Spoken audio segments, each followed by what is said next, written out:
Well, hi, this is Ken with Village Green, giving you your latest landscape update.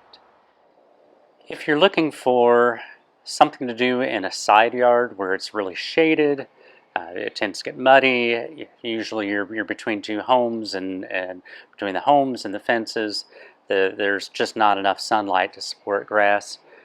The decomposed granite is a really great look. It's porous, so it lets the water through. Mixed into that, we can do these flagstone pathways.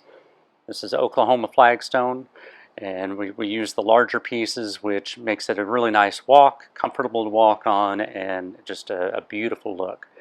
So if you're looking for something to do in a shaded area where it's kind of muddy, this is a very good choice for you.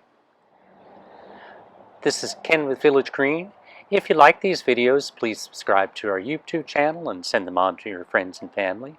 Village Green, local experience you can trust.